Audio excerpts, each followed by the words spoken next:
So this is Sal Vista Farm and Guest House. We are a small, locally run business which is in the middle of a 22-acre farm called Ometepe. We've been running here as a guest house for about 7 years. The farm itself has been in practice as it is today for about 20 years. And we're going to take a little tour around just so that you can see the things that we're growing, the building materials we use, and some of the reasons and logic behind why we do what we do.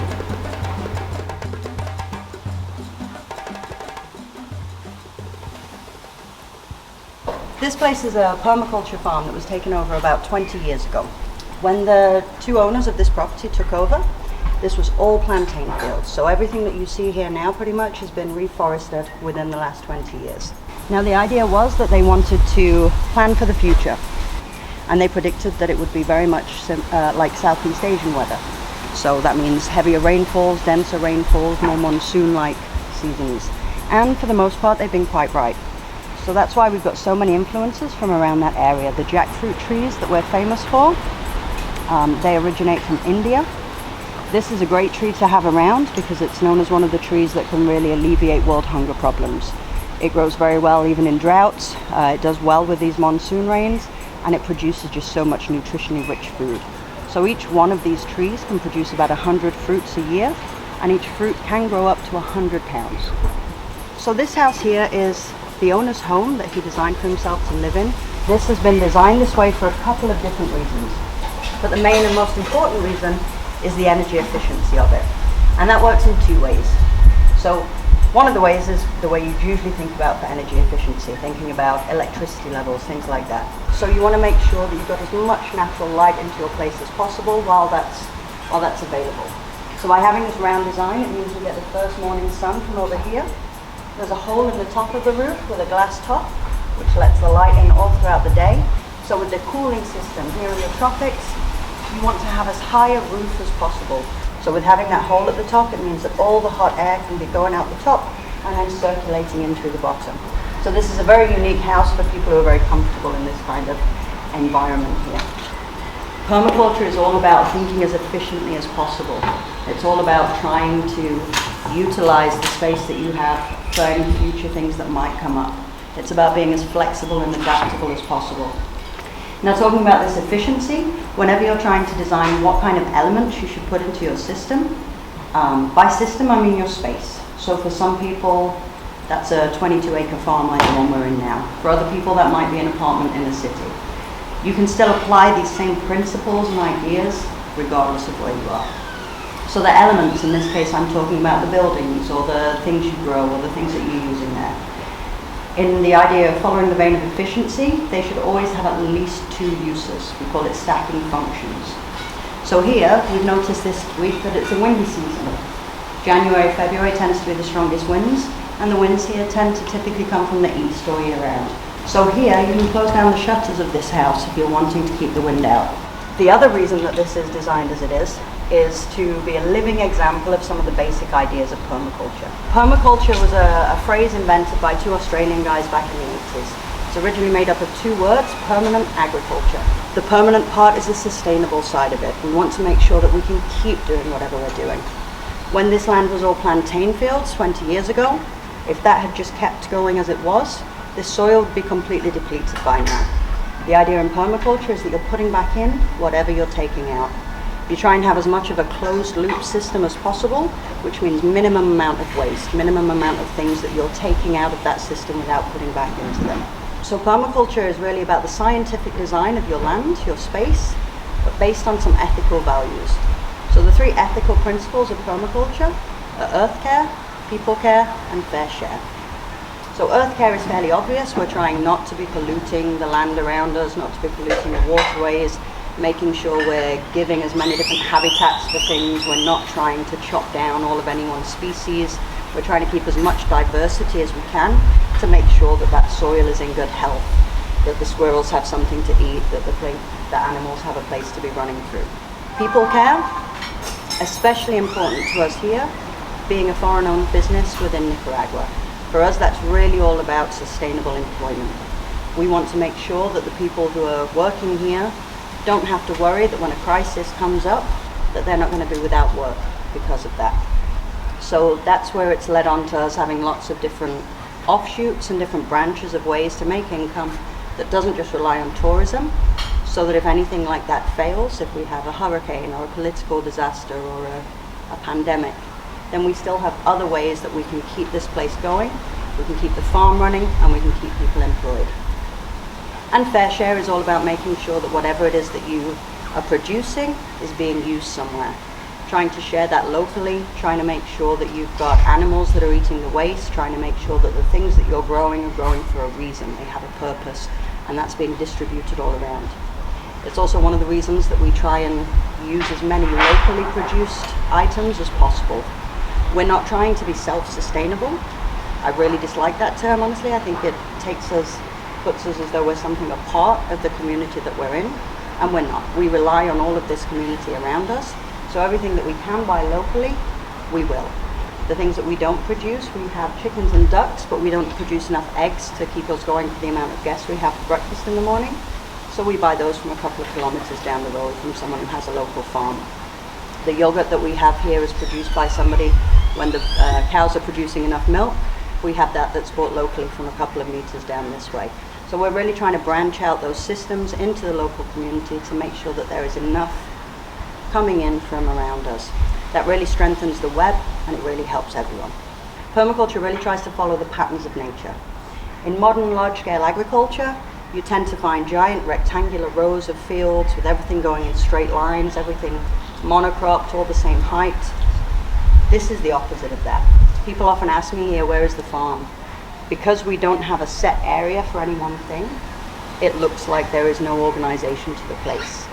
It is organized, it's just distributed, so it looks a bit messier. Permaculture always has that kind of messy element to it, unless you know what it is that you're looking at. So with this house being designed this way, this was to show people an idea of one of the basic ideas in permaculture, which is called zoning, or relative location. So when you see that in a textbook, it looks like the ripple effect, it looks like these concentric circles growing out from the center, and the center circle is where the human in the system spends the majority of their time. In zone 1, you want to have the things that you're using regularly throughout the day. So for Chris, that will be different for everybody's needs. For Chris, that was his water supply, which used to be kept under a tank under this center circle, water being the key source of everything. His library, his desk, and his bed in there. The second circle going around that were things like his salad garden, his kitchen, bathroom, and his shower. Now the salad gardens in this system, the elements that are least based in traditional permaculture, because permaculture suggests that you should be using things that are already readily available to you. Now we want to grow certain things that don't naturally occur here. That means that this area that we have right here is one of the most labor intensive areas to keep going. Because they're things that aren't just flourishing on their own, we have to care for them daily. Because we're not trying to fill them with chemical pesticides and fertilizers, it takes a lot of time. Sometimes we have plagues of crickets that we have to hand pick off. We have to make our own ideas of how to get rid of some of these bugs. So we always use things that you would already put in your mouth naturally. Things like chili, onion, garlic, and neem, a local tree. So with things like herbs, we're growing here a lot of things that don't naturally occur, as I mentioned, in this environment. We've got two different types here of oregano, for example. So this one here, this tiny leaf with a thin woody stem, this is temperate oregano. This is probably more like what you're used to from back home. This is its counterpart, this is tropical oregano. This one will grow without us having to be watering it daily, without us having to be pruning it, without us having to debranch these things to give it light. But they have very different uses culinarily, so we want to be able to use both of them. This one is really good if you have a bad chest or a sore throat, you want to make a tea out of it, or if you're throwing it into a soup, treat it like you would a bay leaf. So the reason that we go out of our way to put this oregano here in a pot and have it well drained and have it out in the sun and keep it watered all year is because we want to use this one for drying out and putting on things. You can see with this thin woody stem, this will rot very quickly if it has too much water. So that's why it has the great drainage. Half of that bucket is full of sand, so that all the water that goes into it comes out. It's got no place to store water. If you give that other leaf a squeeze, you'll see that it's full of liquid. This one has got no space to be doing that. So if we don't water it for a couple of days, it's going to be drying out very quickly.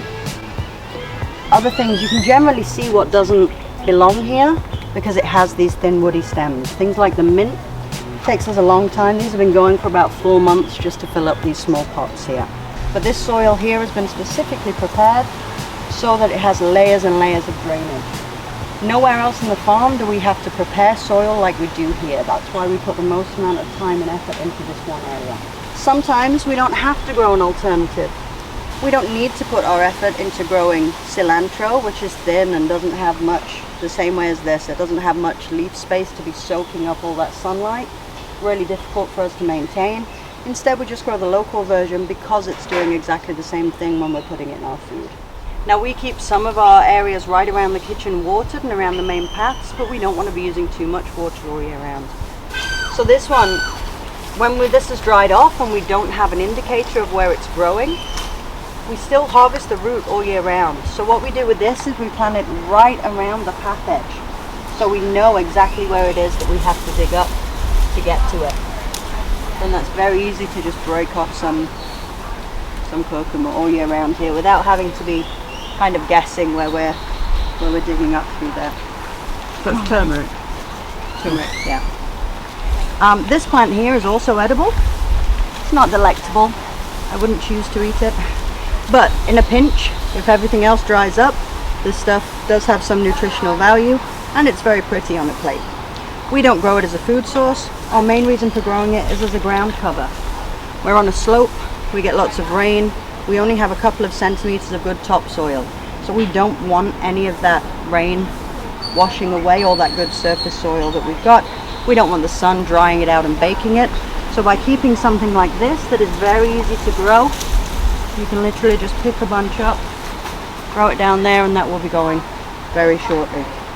Its new, more politically friendly name is the Wandering Dude, which I prefer for it, and it's very nice just to keep as a very simple fixed ground cover.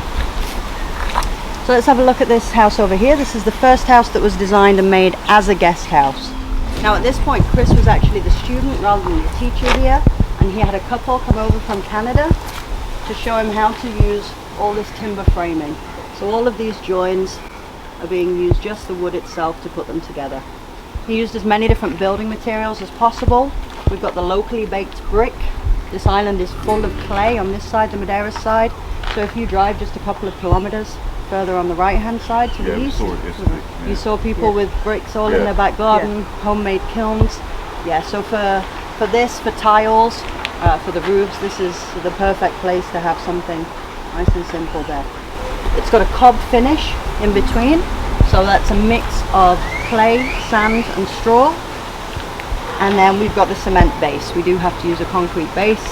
It's my least favorite building material, but it does its job. That's what it's there for, to keep it nice and stable. Termites are a massive issue here. This is one of the reasons that we have not continued using timber framing. They like to eat through everything. Also, we watch this wood rot for half the year with having so much rainfall, and then it's getting weathered by the strong sun the rest of the year. So we have to spend a month of every year sanding all the wood that we have here, and then finishing something like linseed oil is what we found to be the best to treat it. The linseed oil comes from a seed, that's great. It's still being bought in a can that's been made from a hardware store, so it's not ideal. We don't want to be treating our wood against things like termites. We don't want to be putting stuff like that out there, but it's necessary to stop a house falling down like this. So instead of polluting the air with things that will resist termites, we've changed our building material. We've started building with steel frames instead. Certain woods the termites like less than others. Things like cedar tends to keep insects away because it has a sweet smell. To insects, apparently it's bitter. I really enjoy the smell of it, but that's a great resistant wood. But yeah, that's always a problem here, weathering and termites, which is why we've changed what it is that we're using. Also, the fact that now it's not just one house using wood for that. Okay, we can justify that. 10 houses, that's a lot of wood to be chopping down. Wood here on the island is protected. This is a reserve, so you're getting wood from the mainland. Wood on the mainland, okay, it's legally grown and it's farmed for this purpose, but just driving from here to Grenada or Managua, you can see miles and miles of pure teak farms. nothing else is growing there. That's a monoculture that they've got going on there. So there's no other habitat, there's no diversity. So it's one of the reasons that we tried to move away from building like this. So these are the jackfruit seeds, so these are quite prolific. Each one of the fruits will produce about 150 of these seeds. You can boil or steam them and just eat them as they are. It's kind of a cross between an almond and a potato, in my opinion. We use them in place of garbanzo beans, in place of chickpeas, and make a kind of hummus out of them. It's a very good substitute for that.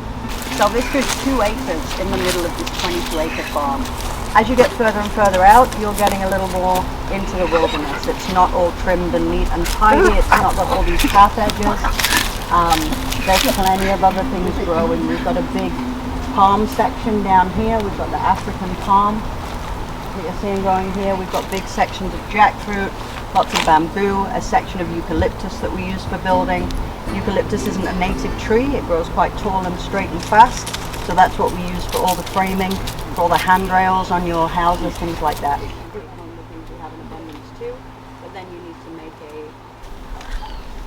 a... So the nursery, as I mentioned, this is a thing that we've really grown in the last few years, so that when we had times without visitors here, we had somewhere to send our staff. When we didn't have rooms to clean, all our staff were down here gathering up all of the rare seeds, sorting out the soil, putting it into bags, so that we still had somewhere that we could be trying to get an income to keep the farm running. Here on Ometepe, we have such a unique biosphere that we tend to get bits of rain all year round. We're at the base of a rainforest, so here we're in the dry tropical forest, going up through a rainforest and then into a cloud forest at the top of Madeiras. If you haven't hiked up there, I would really recommend it. It's such a unique hike, there's nothing quite like it, and you get to a crater lagoon at the top. It is an 8-hour hike, so it is a full day. It's an action-packed day, but it's just beautiful up there. You see some really unusual plants and wildlife. We mentioned bananas earlier. There's a banana flower hanging down just there that you can see. I'm just going to grab you an example of that to show you how they work. So this one with the pink flower on it, this is the square banana. This is the closest banana that we have to the plantain, and that it's very starchy. It has a really thick skin, and it's best when the skin has actually turned black. With the standard bananas that we know and most common, they have a really thin skin. So once it's black, best used for banana bread and things like that, or as pig feed. Whereas this one, it's actually at its peak once it started to darken up. Now, bananas are actually a herb, not a tree. There's nothing woody in them whatsoever. And this is how the flowers grow. So underneath each one of these that peels up, you have 2 rows of this flower. Now, science is sexist, so we've decided that this is the male part of the flower. This is the strong protector that makes sure that the little dainty flower doesn't fall down in the wind and the rain. And this, the female part, surprisingly, is the useful bit. So this is the bit that actually turns into a banana. This here is a baby banana that will grow out. This is completely edible, this kind. If you are going to eat this, you want to remove the very center, because it's kind of like fishing wire, it's really tough. Once you have a mature banana, you'll often see a piece of this still hanging off the end of it. The rest of this will have disintegrated and blown away by that point. So these have very little flavor when they're like this right now. If you ate it without cooking it, it would be very starchy and powdery, just like a very raw banana, very underripe, thank you, a very underripe banana. But if you cook this, if you throw it in a soup or a stir fry, very little flavor and really nutritionally rich. It's one of the most underused parts of the fruit that we have here on the island, I think, in the area. Under raw, under raw, under raw.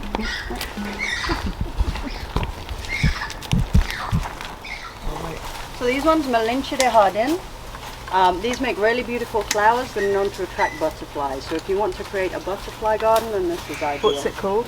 Malinche de Jardin, or dwarf Malinche.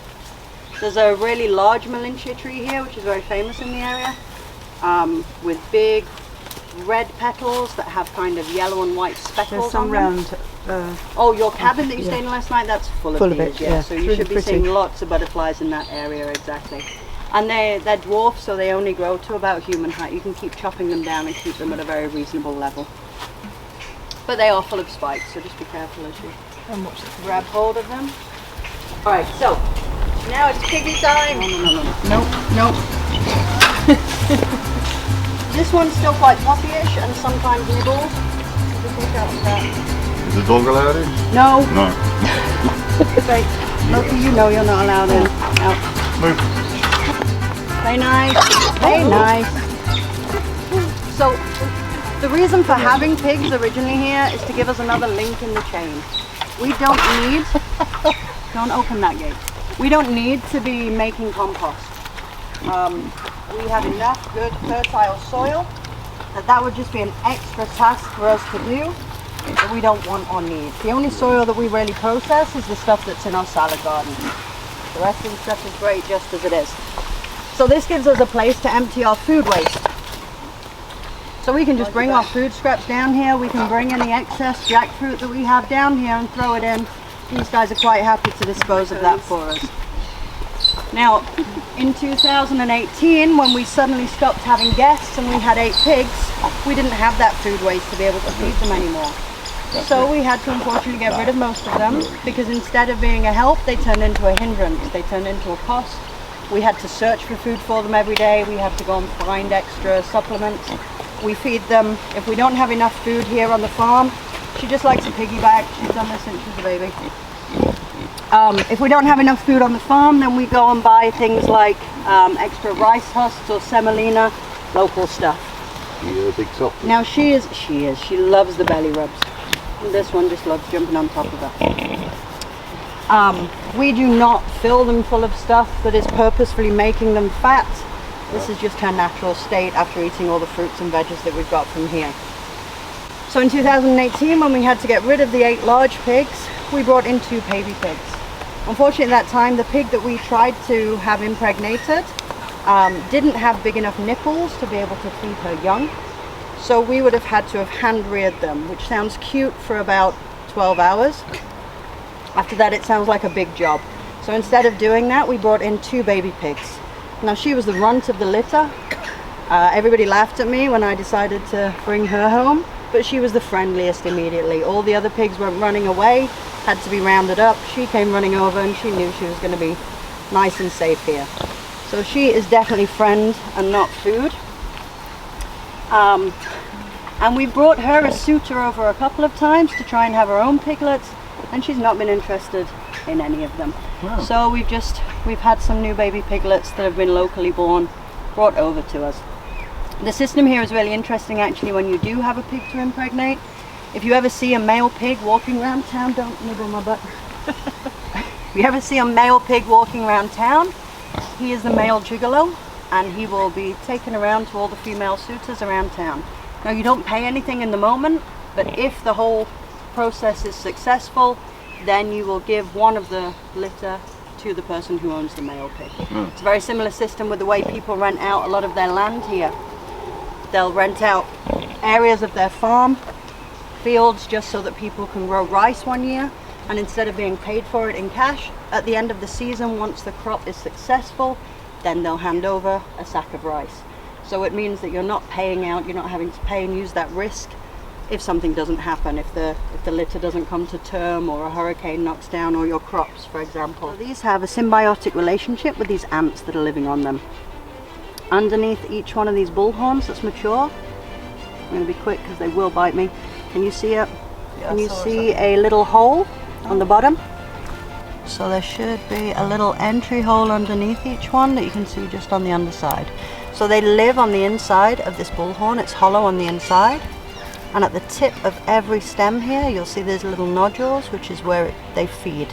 They have a sweet nectar that comes out of this here. So the plant is giving them housing and food, and in return, they're defending the plant. So if any of these vines, like the one you just saw there, try and chop their way around this, they're like landscapers and they'll cut it back. If I went in here to grab hold of this plant and try and pull it out, they will attack me and defend their space. So they live and work together. This is one of the pioneer plants. It's not something we plant on purpose. It's not even something we want, particularly near the path edges.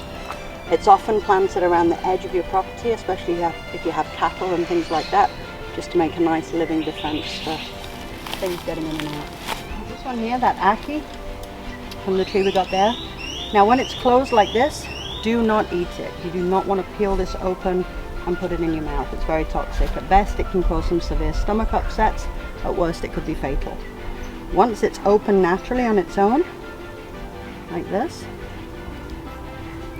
is the part that you can eat, this orangey, creamy colored part.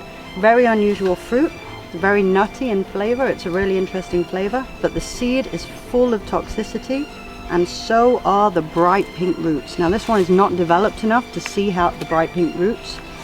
They'll be very obvious when it is mature. All of this inside will be like highlighter pink, and you must get rid of all of them before you eat the rest of it. After that, it can be cooked or eaten raw, and it's very delicious, but you need to know exactly when to get it and not just grab hold of anything along the way. Once they are ready, the seed changes from this kind of chestnut reddy color to a really deep black color, and that's when all the toxicity is grown out and into that. So this is the jackfruit, the one that we're famous for on this farm, and that stalk Goes all the way through it. all the way to about here. Yeah. Yeah. And when you first chop it down, it's full of a white sticky glue, a white sticky latex that is spilling out everywhere. So you want to really try and not get that on your clothes and on your hands and on your chopping board. A good way to protect against that is to cover your hands with a cheap vegetable oil before you start. Cover the knife and the chopping board with it too. Do be careful because it gets very slippy at that point, but it's the easiest way to clean up. Or leave them for a day or two so that all that fresh runny liquid has dried up, and then they're much easier to handle and prepare. Now these plastic trays have been here as long as I have. I've been using them for years, so it's not something that's disposable, but this is a really great alternative if you don't already own some of these, and it keeps it nice and moist. This whole banana stalk that we've got here is going to hold that moisture in and let it filter out, so it's a really nice way of planting inside there just for the babies before we transplant them into the salad gardens. And this area is the space we've opened up to start getting the squashes and the cucumbers, and lots of space for lemongrass, which loves a lot of light over here. Really trying to start getting some veggies into production as well as fruits, which is what we've focused on for the last 15 years. And that's our farm. That's Sal Vista so far. Very interesting, thank you. You're welcome, thank you. Thank you.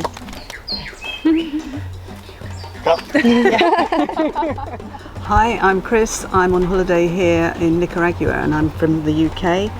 I bought one of these bamboo brushes with me on holiday because I wanted to see if people would like to buy them.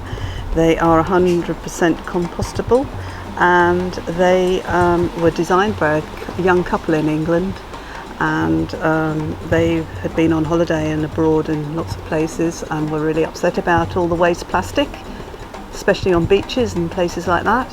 So this is what they did, and they designed them, and I just thought I'd bring one with me.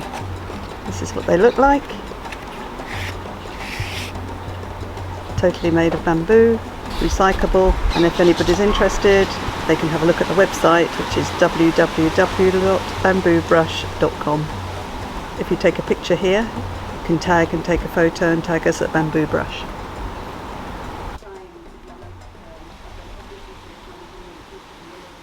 Hi, so this is our little education centre that we run here within the project of Sal Vista.